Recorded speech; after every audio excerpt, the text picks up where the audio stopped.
ایک گاؤں میں ایک باپردہ خاتون رہا کرتی تھی جن کی ڈیمانڈ تھی کہ وہ شادی اس سے کرے گی جو انہیں باپردہ رکھے گا ساری زندگی۔ تو ایک نوجوان اس شرط پر نکاح کے لیے رضامند ہو گیا کہ میں اس کو ساری زندگی باپردہ رکھوں گا۔ خیر دونوں کی شادی ہو گئی۔ وقت گزرتا گیا یہاں تک کہ ان کا ایک بیٹا پیدا ہو گیا۔ ایک دن شوہر کہنے لگا، میاں میں سارا دن کھیتوں میں کام کرتا ہوں، کھانے کے لیے مجھے گھر آنا پڑتا ہے، جس سے وقت ضائع ہوتا ہے، لہٰذا تم مجھے کھانا کھیتوں میں ہی پہنچا دیا کرو۔ بیوی شوہر کی اس بات پہ راضی ہو گئی۔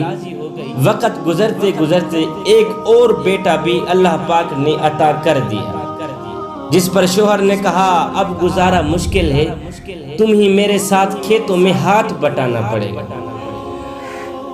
یوں ہی وہ باپردگی سے نیم پردے تک پہنچ جاتی ہے وہ عورت، کہ آدھا پردہ کیا کرتی تھی، آدھا پردہ آہستہ آہستہ ختم ہی ہوگا۔ اور تیسرے بیٹے کی پیدائش پر اس کا شوہر اسے مکمل بے پردگی تک لے آیا۔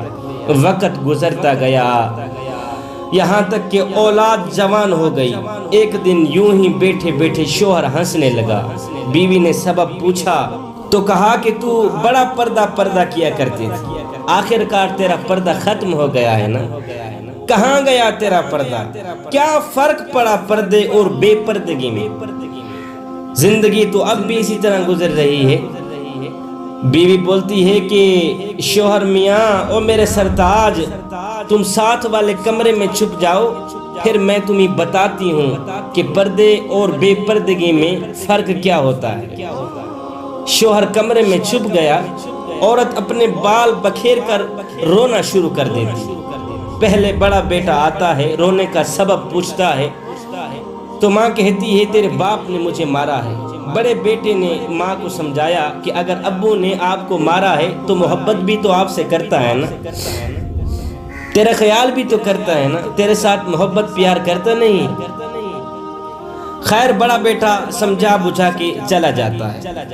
عورت پھر سے رونے کی ایکٹنگ کرتی ہے تو بڑے سے چھوٹا بیٹا آیا، رونے کی وجہ پوچھی تو ماں نے کہا کہ تیرے باپ نے مجھے مارا ہے۔ بیٹا غصے سے باپ کو برا بھلا تو کہتا ہے لیکن پھر بھی ماں کو سمجھا کر چلا جاتا ہے۔ اب عورت یہی ڈرامہ چھوٹے بیٹے کے سامنے کرتی ہے۔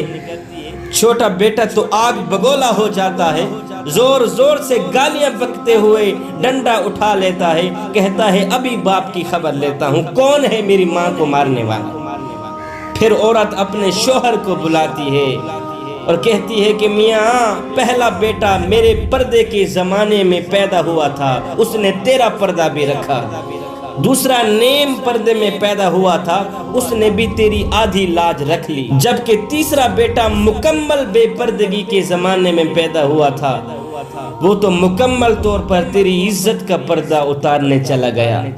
اس لیے بزرگ فرماتے ہیں پردہ عورت کا فطری تقاضا ہے، پردہ عورت کا فطری تقاضا ہے۔